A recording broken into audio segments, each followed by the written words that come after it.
The smell hit first, lilies thick and sweet, the kind they place on caskets. Then her voice cut through. The funeral home needs a deposit by Friday. I tried to open my eyes. Nothing happened. I tried to move my hand, just a finger. Nothing. But I could hear everything. Every word, every footstep, every breath they took while standing over my hospital bed talking about my death like I was already gone. Did you confirm with the auction house? That was Dorian, my son. His voice sounded different, flat, like he was discussing a business transaction, not his mother's life. Atlanta called back this morning, Callista answered. My daughter-in-law. Her heels clicked against the tile floor, moving closer. They believe Mom's collection could fetch between $200,000 and $300,000, enough to clear the business debts and then some. Mom's collection, my ancestors, my grandfather's journals from the rice plantations, my grandmother's photographs, 2 centuries of our family's Gula Geechee history, the work I spent 40 years gathering, preserving, protecting. They were talking about it like it was furniture to liquidate. The antiseptic smell burned my nose. Machines beeped around me in steady rhythm. I felt the scratchy hospital sheets against my skin, the IV needle taped to my arm, the breathing tube down my throat. I was alive, conscious, trapped inside a body that refused to obey. The museum keeps calling, Callista continued. I told them we'd consider their offer, but honestly, the private buyers are offering more. My chest tightened. The museum. We had an agreement. I had promised the Low Country Heritage Museum my entire archive as a donation.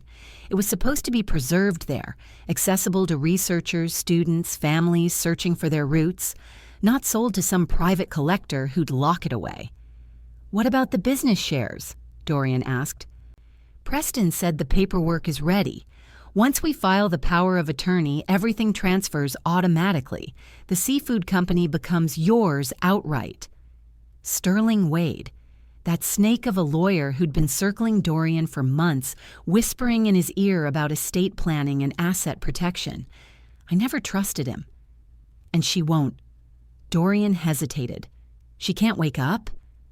Dr. Kincaid said the aneurysm was catastrophic, brainstem damage. Even if she survives, she'd be a vegetable. No quality of life. Callista's voice dropped lower. Honestly, Dorian, keeping her on machines like this is cruel. We should think about what she would have wanted. What I would have wanted, I wanted to scream. I wanted to grab them both by their lying throats and shake them until they remembered who I was. Aurelia Vance, historian, mother, keeper of stories. Not some obstacle to their inheritance, but I couldn't move, couldn't speak, couldn't even blink. The lilies are from the church, Callista said, her voice fading as she moved toward the door. They sent them for the memorial service. Memorial service. They were planning my funeral while my heart still beat. Dorian sighed. Let's meet with Preston tomorrow morning. Get everything signed before anyone starts asking questions. Their footsteps retreated. The door opened with a soft whoosh.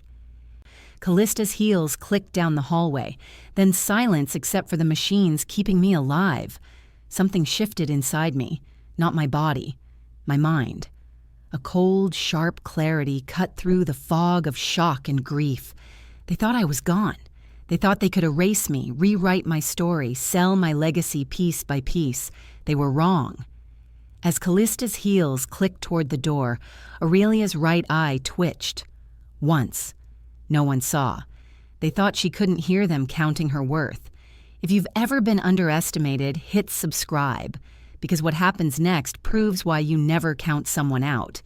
If you won't subscribe, drop a comment and tell me why. Item 47, Gula basket circa 1890. Estimated value, $1,200. Dorian's voice was flat, like he was reading a grocery list. I wasn't there, but I knew exactly what they were doing. In my study, in my home. The house Alistair and I built together 52 years ago. The place where every object held a memory, a story, a piece of someone's life. They were turning my history into a spreadsheet. Callista held the phone, probably taking photos for the auction house. Dorian moved through the shelves with clinical efficiency, picking up items his whole life had been surrounded by, now seeing them only as dollar signs. The journals need authentication, Callista said. They want provenance documentation. My grandfather's journal sat open on my desk. I could see it in my mind, the leather cover worn soft from handling, his handwriting careful and deliberate. He'd written about working the rice fields as a free man after the war, about building our family from nothing. Dorian set it down next to a stack of photographs, both waiting to be cataloged and sold. Item 48, Family Bible 1867, estimated value pending authentication.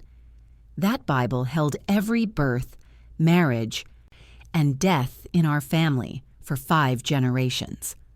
My mother's name was written in there by her mother's hand, Alistair's and mine, joined together in 1973, Dorian's own birth, recorded by me the day we brought him home from the hospital. He didn't even glance at it. The wedding photo on my desk showed Dorian on his graduation day, my arm around his shoulders. In the picture, I was smiling, proud. He didn't look at that either. What about this locked drawer? Callista's voice carried a new edge, curious, greedy. My pulse would have quickened if I could feel it. The safe. The one place I'd hidden the truth. The original business documents showing Alistair had signed his half of the company over to me before he died. My real will, the one that donated the archive to the museum, not to the highest bidder. The letter I'd written 2 months ago when I first noticed Dorian's gambling debts, when Callista started asking too many questions about my estate planning. "We'll need a locksmith," Dorian said. His jaw probably tightened the way it always did when he was planning something he knew was wrong. "Call tomorrow morning," Callista replied. "We're running out of time. That preservation meeting is in 3 days." 3 days. They had a timeline, a plan. This wasn't grief or confusion. This was a calculated dismantling of everything I'd built. The drawer wouldn't open for them, not without the combination. And the only person who knew it was lying in a hospital bed, supposedly brain dead. But I wasn't dead, and I wasn't done. Callista's hand stopped on a locked drawer. "What's in here?" Dorian's jaw tightened. "We'll need a locksmith." Ever watch someone treat your treasures like trash? Drop a heart emoji if this hit close. Alara was checking the catheter line when she saw it. The patient's left index finger barely curved inward. She froze, looked again. The finger was still. Maybe she'd imagined it. Night shifts did that sometimes. Made you see movement where there was none. She'd been on this floor for 7 months, long enough to know the difference between a reflex and intention. But something made her look at my face. The moonlight came through the window blinds, creating stripes across my sheets. The ventilator hummed its steady rhythm. My chest rose and fell with mechanical precision. Everything about me said coma patient, unresponsive, gone. Except Alara was the kind of nurse who paid attention to details. "Mrs. Vance?" she whispered, leaning closer. "Can you hear me?" I screamed inside my head. "Yes, yes, I can hear you. Please see me." But my mouth didn't move.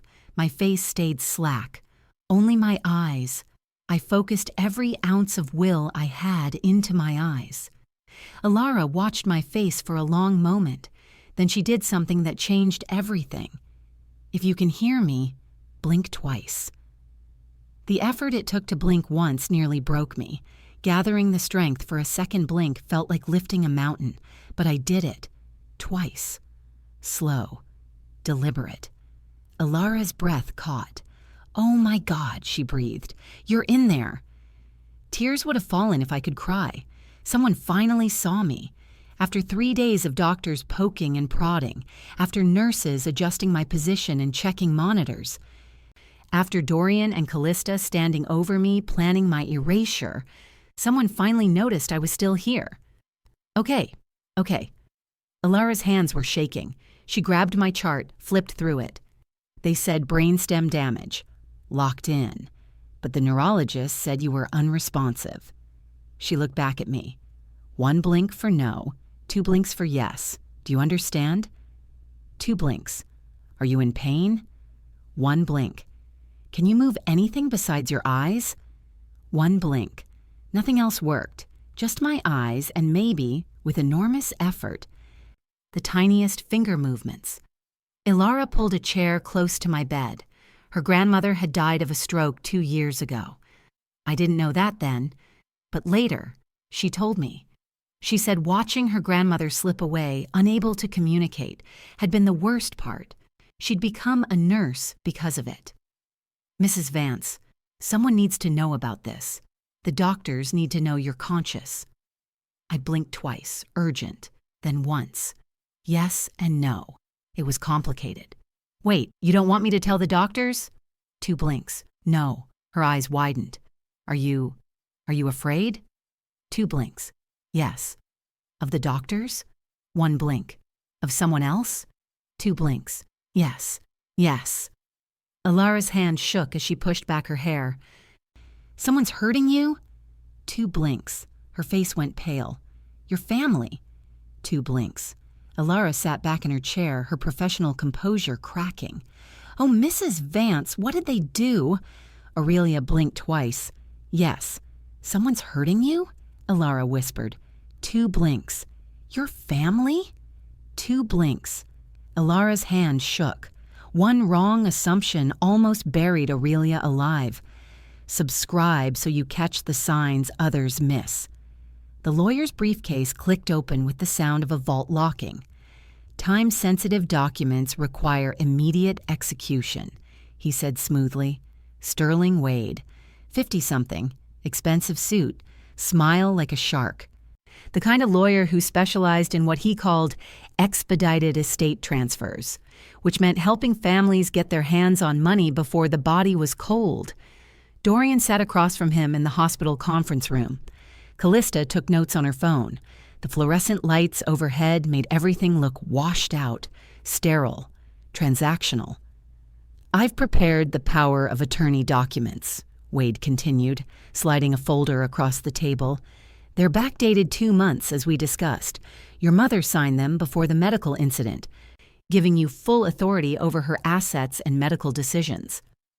Except I hadn't. I'd never signed anything giving Dorian power over my life. The signature? Dorian's voice held a tremor. 3 seconds of hesitation. 3 seconds where maybe, just maybe, my son remembered who he used to be. Wade's cufflinks caught the light, monogrammed gold.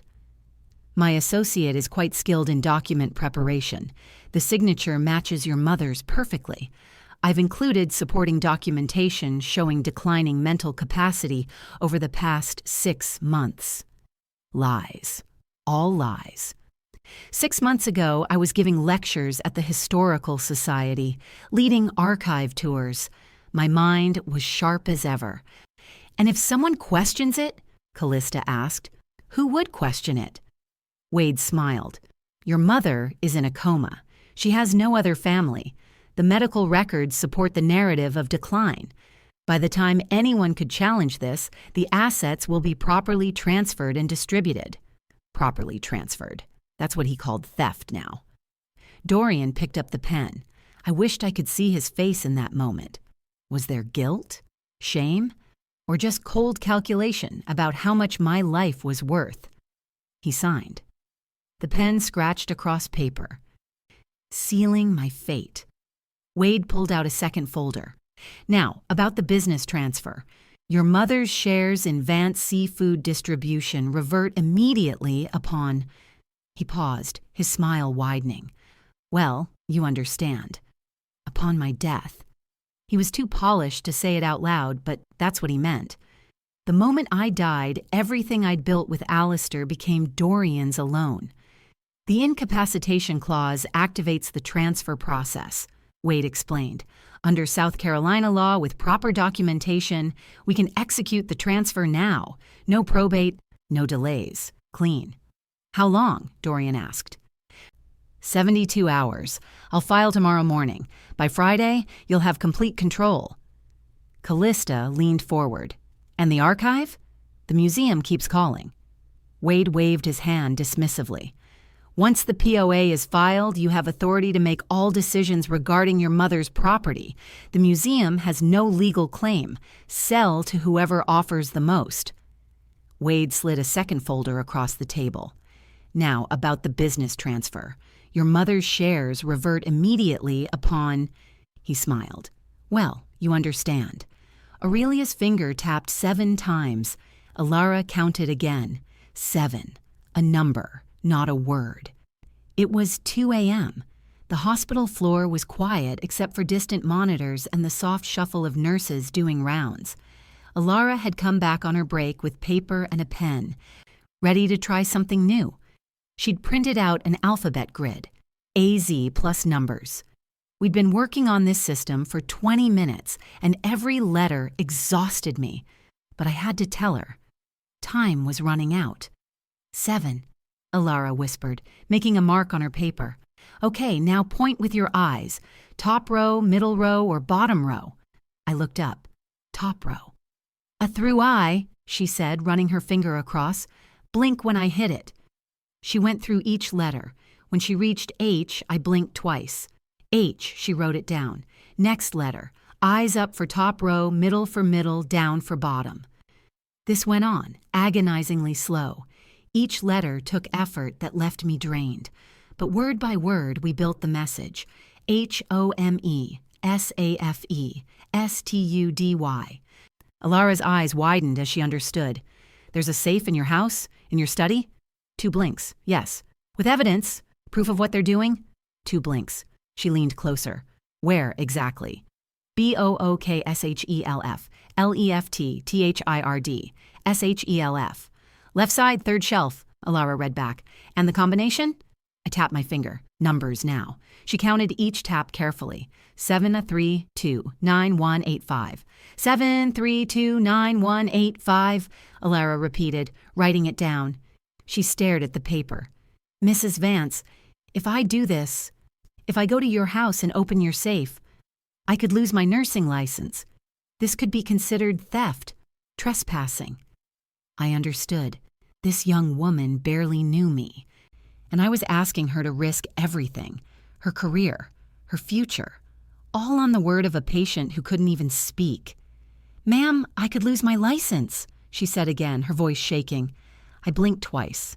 Urgent, desperate, please. The clock on the wall ticked. 30 seconds passed, a minute. Alara chewed her lip, thinking, wrestling with the decision. Finally, she looked at me. Really looked at me. Not at the broken body in the bed, but at the person still trapped inside it. Your family is stealing from you, she said quietly. They're planning to let you die so they can take everything, and nobody knows except you and me. 2 blinks.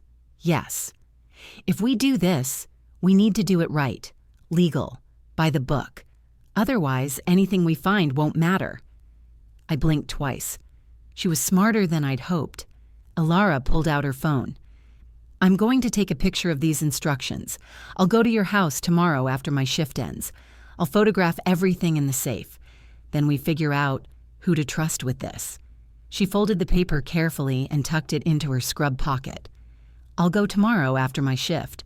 But if we do this, we're going all the way. 2 blinks. Yes. The safe door swung open with a whisper. Inside, documents, a flash drive, and a letter addressed to whoever finds this first. Alara stood in my study, the afternoon light streaming through the window, catching dust in the air. She'd used the combination exactly as I'd spelled it out, finger tap by finger tap. Now she was looking at the proof I'd hidden away 2 months ago, when I first started to suspect what Dorian was planning.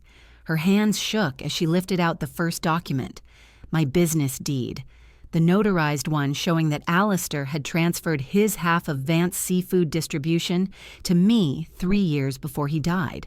Not 50-50 ownership, mine. Completely mine. The company Dorian was trying to claim had never been his to take. Next, she found the archive inventory, every item documented, every photograph cataloged, letters stapled to the back from Dr. Silas Webb at the Low Country Heritage Museum, dated over 18 months ago. His handwriting was clear. "We gratefully accept your donation of the Vance Gula collection. This archive will be preserved in perpetuity for public access and research." Donation, not sale. The museum had never offered to buy it. I was giving it to them because that's what you do with history. You share it, you protect it, you make sure it survives you. Alara pulled out my will next, the real one, dated 3 years ago, witnessed properly. Notarized by a woman I'd known for 30 years. It said exactly what I'd always intended. Archived to the museum, business stays mine with proceeds going to scholarship funds for Gula Geechee students after my death. Personal items divided among church and community organizations I'd worked with my whole life. Nothing to Dorian except a trust fund that would pay out monthly, not in lump sums. I'd written that provision after noticing his gambling debts piling up. The flash drive was labeled in my handwriting, "For legal use only." I'd recorded everything. Conversations where Callista pressured me about estate planning, Dorian's calls asking about my will. The day Sterling Wade showed up uninvited at my house with papers he wanted me to sign, just to be prepared. I'd recorded it all on my phone and backed it up. But it was the letter that made Alara sit down hard in my desk chair. I'd written it by hand 2 months before the aneurysm, before someone poisoned me, though I didn't know that part yet. I just knew something felt wrong. The pressure from Dorian. Callista's sudden interest in my archive value, Wade circling like a vulture. The letter explained everything, my concerns, my suspicions, instructions for what to do if something happened to me. Alara read it twice, then pulled out her phone and started photographing every page, every document, the flash drive label, the inside of the safe itself. She was methodical, careful, smart. Each spine on my bookshelf behind her represented a generation of my family. Stories saved, voices preserved. She understood she was holding more than paper. She was holding the future I'd fought for. The letter ended. "If you're reading this, I was right to be afraid. Please find Miss Augusta Richardson at Bethel AME. She'll know what to do." Miss Great Team. Augusta read the letter twice without speaking. When she looked up, her eyes were stone. "How fast are they moving?" "They filed power of attorney papers yesterday," Alara said. "Dorian's lawyer told him everything would transfer by Friday." Friday. Augusta set the letter down on her coffee table, next to the documents Alara had photographed and printed. "That gives us 2 days." I wasn't there, but I knew Augusta's living room. Modest house near Bethel AME Church, where we'd served together on the archive committee for 15 years. Her walls held framed certificates from her paralegal career and a photograph of her at a lunch counter sit-in back in 1963. She'd spent 40 years helping people navigate the legal system that tried to cheat them. She picked up the business deed, held it to the light, examined the notary seal. Her reading glasses sat low on her nose. She made notes on a legal pad, the old-fashioned kind, yellow paper, blue lines. "The signatures are original," she said. "I can tell, but we need an expert to prove it." Alara had brought sweet tea in mason jars. Condensation left rings on the documents. Augusta didn't care. She was thinking, planning, building a strategy. "What about Aurelia?" Alara asked. "Can we tell her we found everything?" "Tonight, after I make some calls." Augusta's pen clicked, rhythmic, steady. "This isn't just about stopping Dorian. We need to protect Aurelia's life. If they forged these documents, if they're moving this fast..." She trailed off, but we both knew what she meant. If they'd go this far, they might go further. "I need to see Aurelia myself," Augusta said. "Confirm she can communicate, document it. Then we move." "Her doctor thinks she's brain dead," Alara said quietly. "Her doctor is wrong." Augusta's voice carried no doubt. "And we're going to prove it. But first, we need to stop them from liquidating everything while we build the case." She reached for her phone, made 3 calls. The first 2 were short: a document examiner she'd worked with for 20 years, then a neurologist who specialized in brain injuries. The third call lasted longer. Augusta's voice shifted, became formal, respectful. "Judge Moore, it's Augusta Richardson. Yes, ma'am, it's been too long. I'm calling because I need an emergency preservation order. Tonight."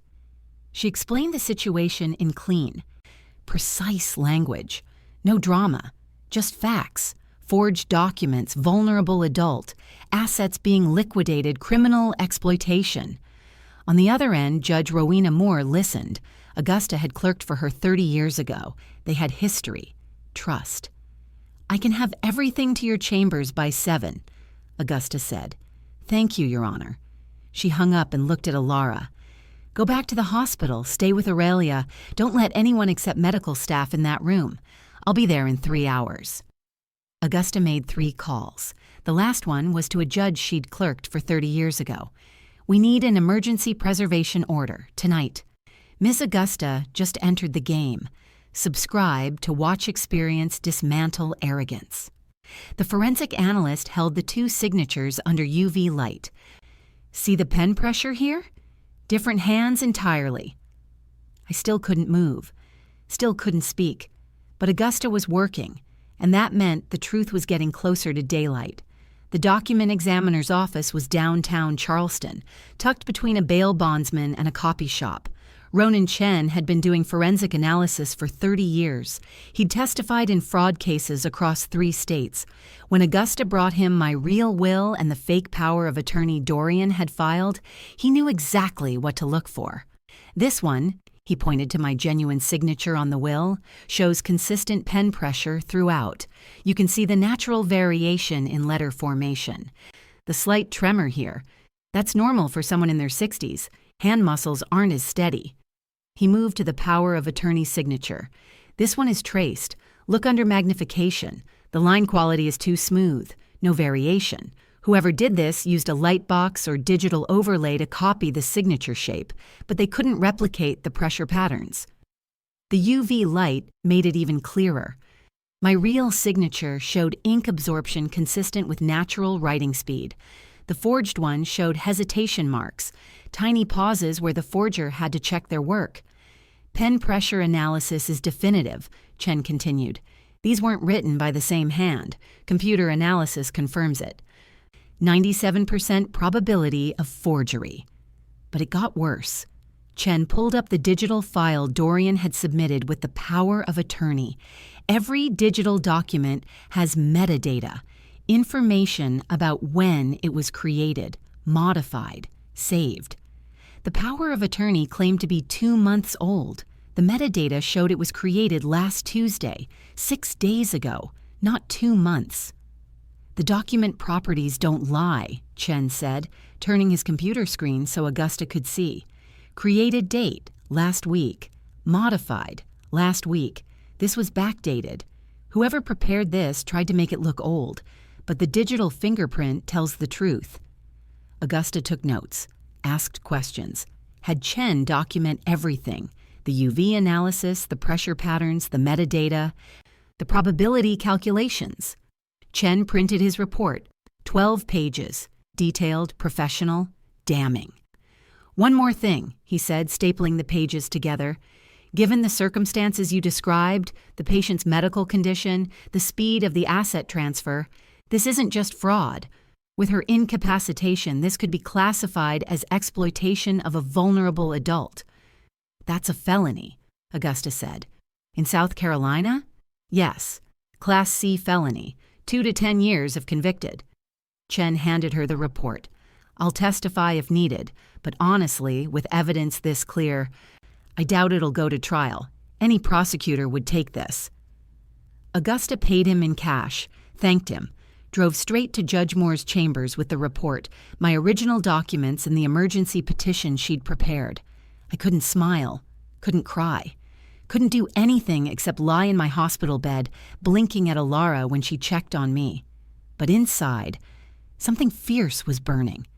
Dorian had been so sure I was gone, so confident he could erase me with paperwork and lies. He was about to learn different. The analyst printed the report. This isn't just fraud. With her condition, this could be classified as exploitation of a vulnerable adult. That's a felony.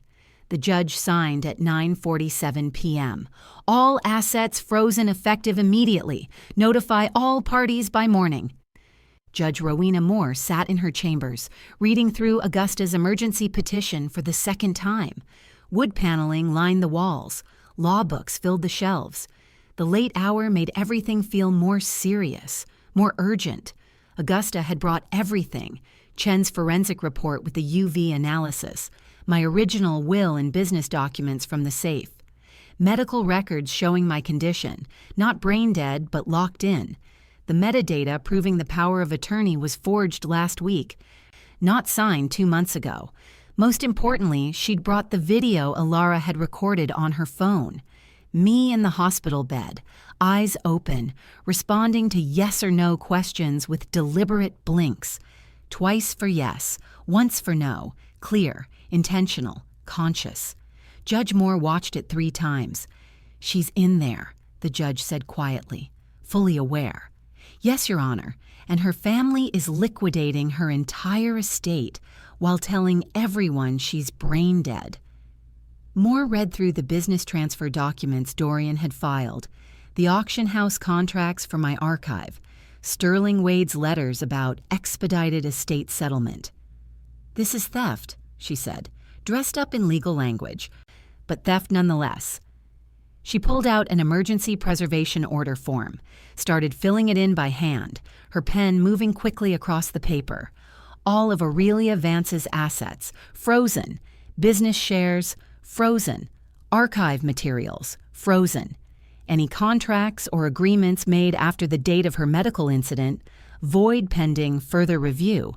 She added another provision: immediate independent medical evaluation of Aurelia by a neurologist with expertise in locked-in syndrome. Court-appointed, objective, the gold seal pressed into the paper with a heavy thunk.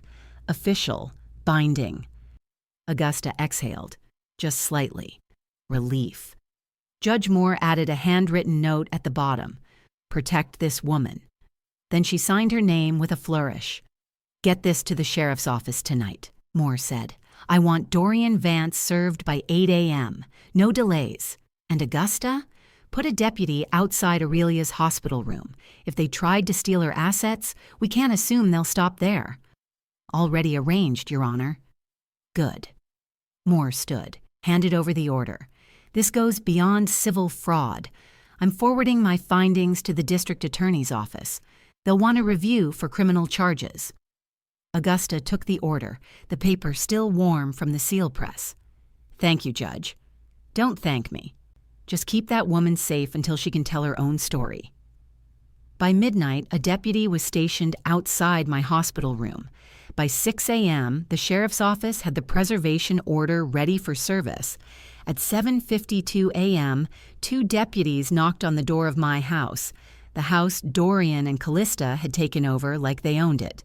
Dorian answered in silk pajamas, coffee cup in his hand, probably planning his day of liquidating my life's work. The deputy handed him the order. You've been served. Dorian read it once, read it again. His face went gray. Everything he'd planned for the last week, frozen. Everything he thought he'd won, gone.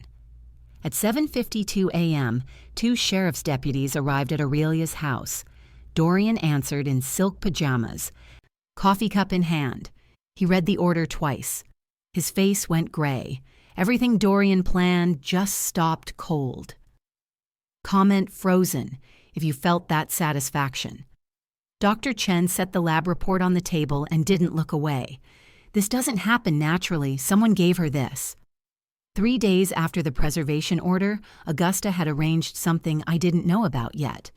During Alara's visit to my house to retrieve the safe documents, she'd done something else under Augusta's careful instruction. She'd collected hair samples from my brush, maintaining chain of custody, documenting everything. just in case. Now we knew why just in case mattered. Dr. Zara Chen ran an independent toxicology lab in Colombia. She specialized in cases other labs missed: the subtle poisonings, the rare compounds, the things that looked natural until you knew what to search for. She'd found it: aconitine. It's a plant toxin, Dr. Chen explained to Augusta and Alara. Comes from monkshood, also called wolfsbane. Extremely toxic. Even small amounts cause cardiac arrhythmia, respiratory failure, and in cases like Mrs. Vance's, hemorrhagic stroke. The lab report used clinical language, concentration levels, metabolite markers, absorption patterns. But what it described was murder. The dose was calculated, Chen continued. Too much kills instantly. This amount? It triggers a catastrophic cardiac event, or stroke, but looks natural enough that most hospitals wouldn't test for it, unless someone knew to look. Alara's hand covered her mouth. She looked like she might be sick. The timeline matches perfectly, Chen said. Based on the metabolite degradation in the hair sample, Mrs. Vance was exposed approximately 4 to 5 days before her aneurysm.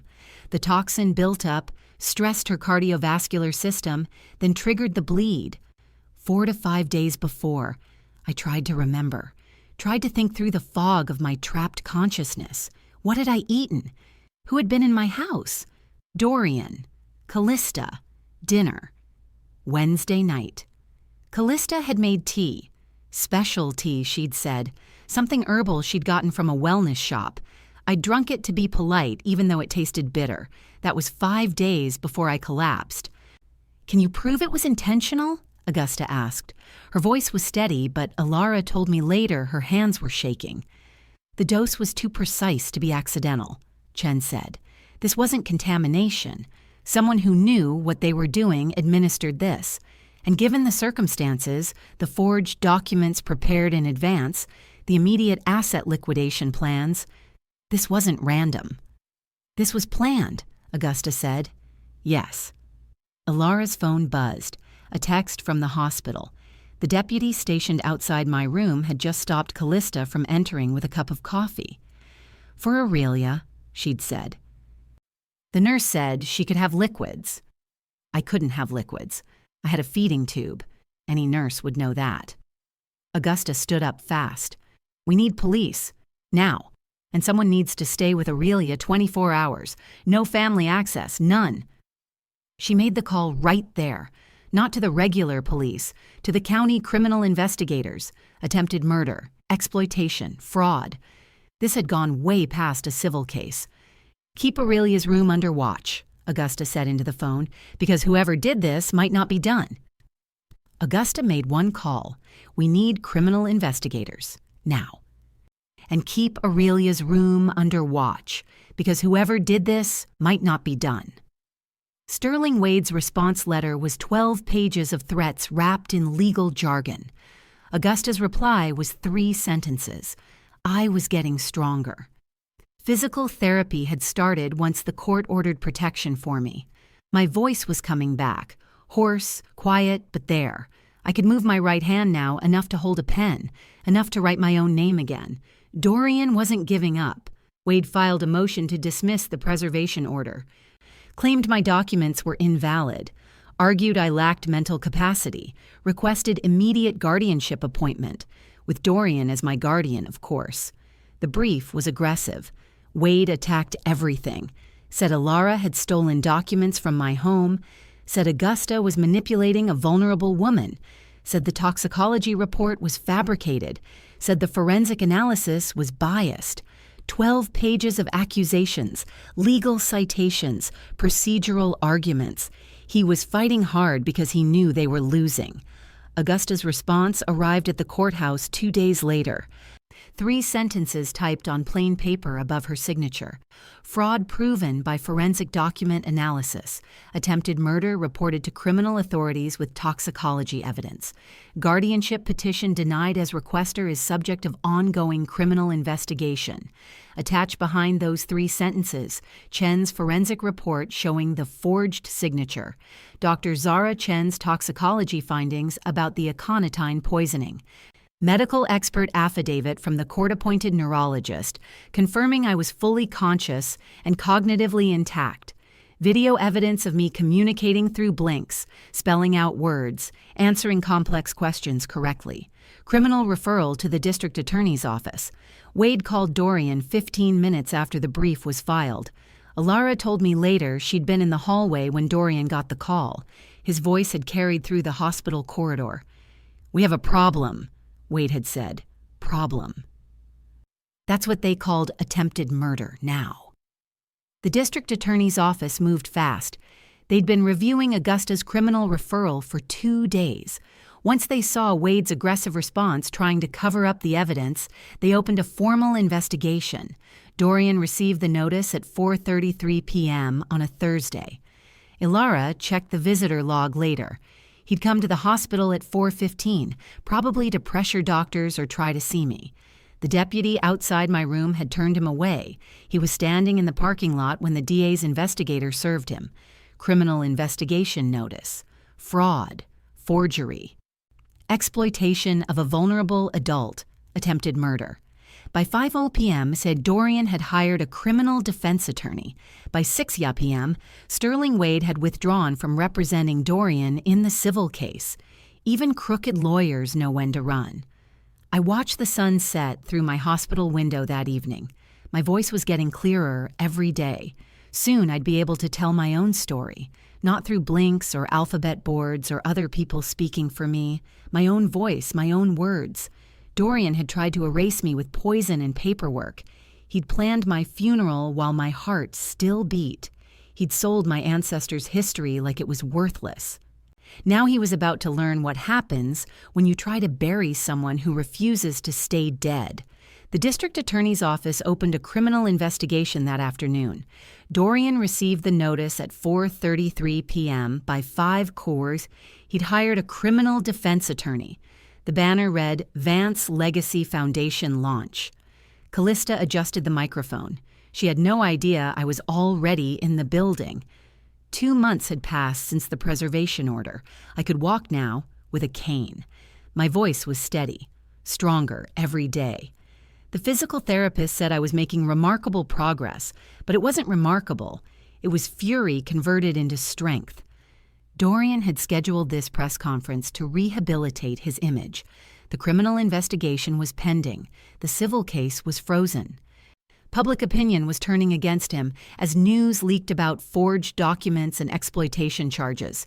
So he'd planned this, a charitable foundation in my memory, funded by selling my archive. Of course, the plan was to announce it publicly, create community pressure, make himself look like the devoted son honoring his mother's legacy. Ilara wheeled me through the side entrance of the Charleston Cultural Center. Miss Augusta walked beside us, her hand resting on my shoulder. A DA investigator followed 3 steps behind. We waited backstage while Dorian's performance began. Stage lights, camera flashes, local news crews, museum representatives who didn't know the truth yet, community leaders Dorian had manipulated with his lies. "Thank you all for coming," Dorian's voice carried through the speakers, polished, smooth, the voice of a man who thought he'd already won. My mother, Aurelia Vance, dedicated her life to preserving our Gullah Geechee heritage. Though she's no longer with us in spirit, my hands gripped the wheelchair armrests. No longer with us in spirit. I was 50 feet away. I want to honor her memory by ensuring her collection reaches those who will cherish it. The Vance Legacy Foundation will facilitate the sale of her archive to private collectors who've promised to maintain its integrity. Lies. Every word. The proceeds will fund scholarships and cultural programs in her name. This is what she would have wanted. Ilara looked at me. I nodded. Now. She wheeled me toward the stage entrance. The backstage curtain parted. We moved slowly. My legs still weren't steady, and we wanted the moment to build. Dorian didn't see us at first. He was facing the cameras, reading from prepared remarks. My mother taught me that legacy isn't about holding on to the past. It's about... We emerged into the light. The room gasped. A collective intake of breath that stopped Dorian mid-sentence. He turned, saw me. His face went white. I gripped the armrests and pushed myself to standing. Alara steadied me, but I was standing on my own feet, looking my son in the eyes for the first time since he'd tried to kill me. "I'm right here, Dorian." My voice was hoarse but clear. Every microphone in the room caught it. "And I remember everything." The cameras swung toward me. Flashes exploded. Reporters started shouting questions. Dorian's mouth opened, closed. No words came out. Callista, standing at the side of the stage, dropped her phone. The sound of it hitting the floor echoed in the sudden silence. I took one step forward, leaning on my cane, then another. Alara stayed close, but I was walking on my own. Dorian said, "My mother would have wanted..." Alara wheeled Aurelia onto the stage. The room gasped. Dorian's face went white. Aurelia's voice hoarse but clear. "I'm right here, Dorian, and I remember everything." You're about to watch a resurrection.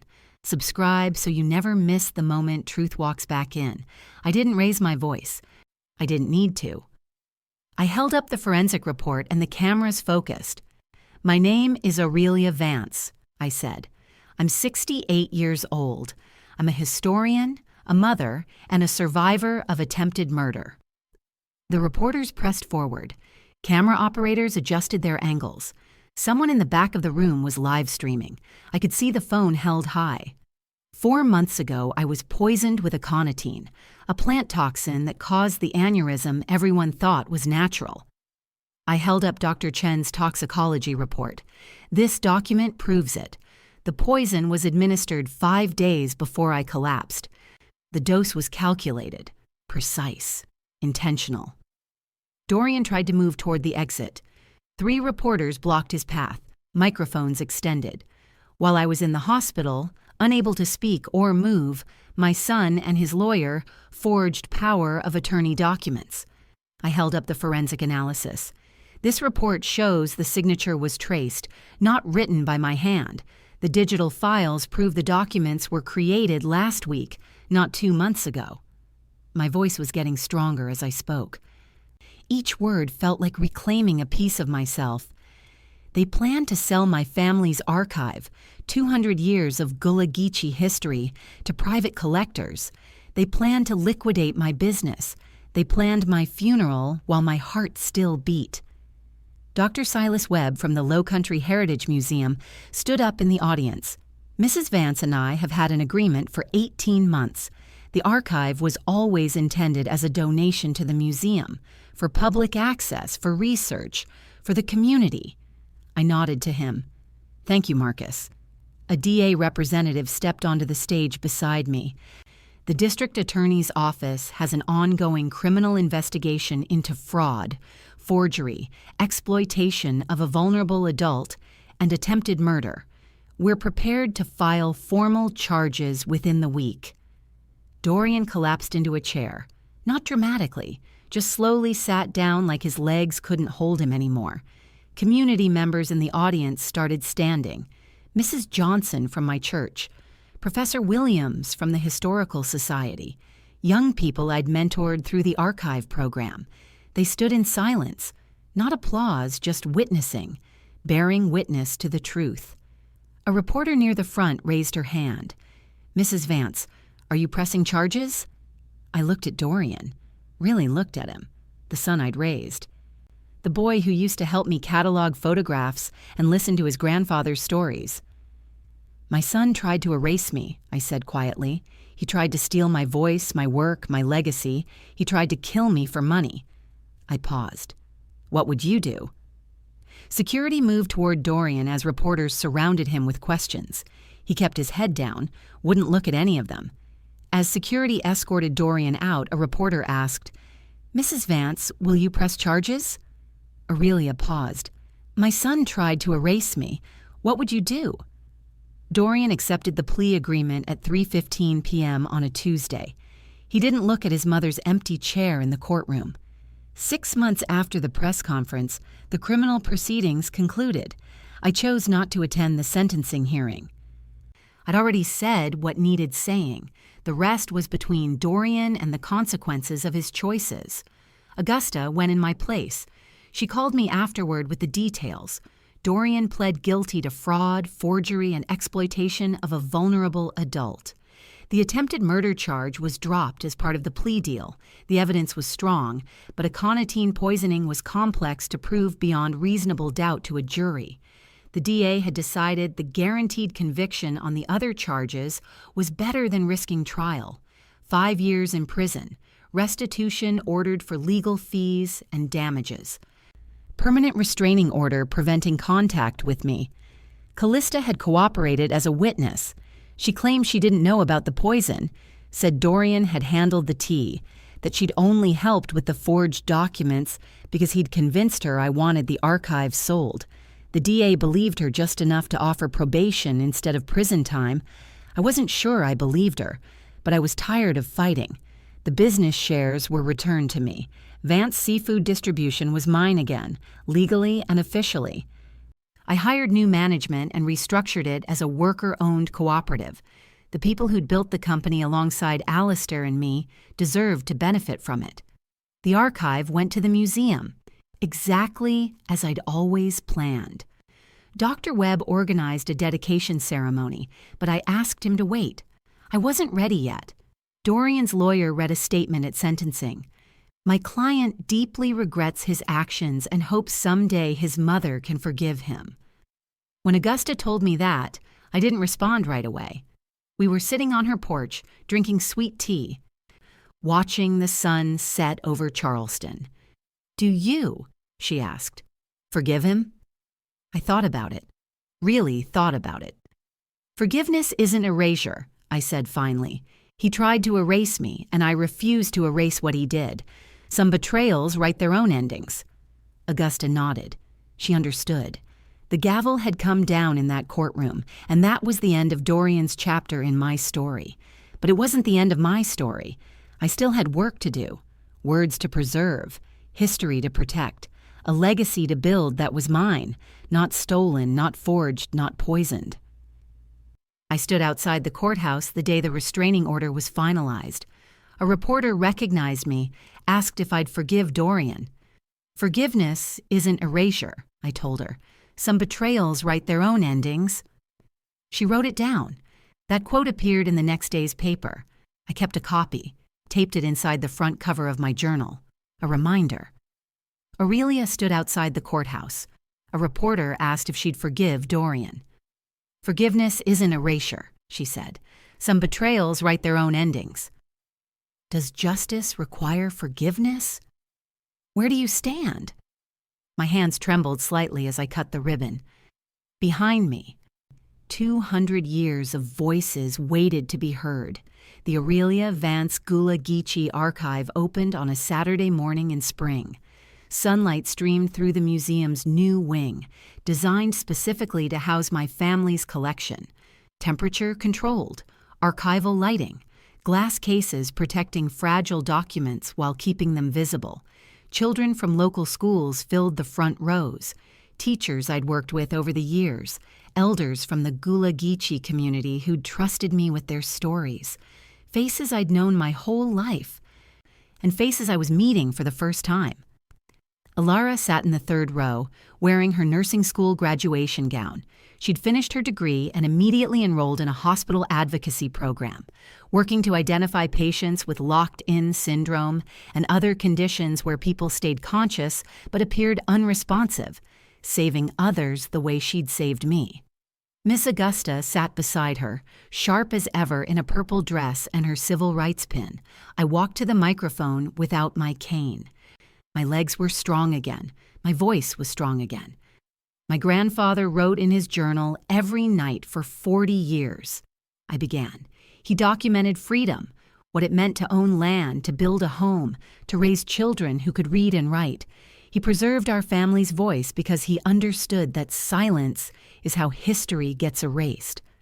I looked at the display cases behind me. My grandfather's journal opened to a page about planting rice, my grandmother's photographs, Alistair's business ledgers showing how we built Vance Seafood from nothing, Letters, recipes, birth certificates, marriage licenses, proof we existed, proof we mattered. 4 months ago, someone tried to silence me, tried to erase my story and steal these voices. I gestured to the archive.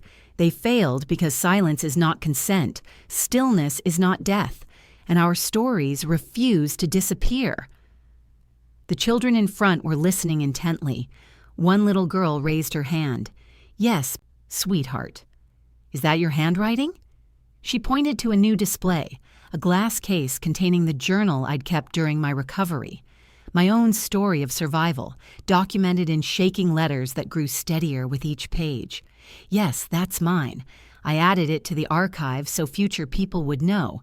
When someone tries to bury you, you write yourself back into existence. Dr. Webb approached the microphone. The Aurelia Vance Archive will be available to researchers, students, and community members starting Monday. We've also established a fellowship program for young historians studying Gullah Geechee culture. Applause filled the room. Afterward, people toured the displays. I watched children trace their fingers along the glass protecting my grandfather's handwriting, watched college students take notes on their phones, watched elders nod in recognition at photographs of people they'd known. This was why I'd fought. Not for money or property or pride. For this. For voices that refused to be silenced. As evening came, I stayed behind to close the museum doors myself. My reflection appeared in the glass. 68 years old, gray hair, lines on my face that hadn't been there 6 months ago. Behind my reflection, the faces of my ancestors watched from their photographs. I was no longer a witness to my own life. I was its author, and the story was far from over.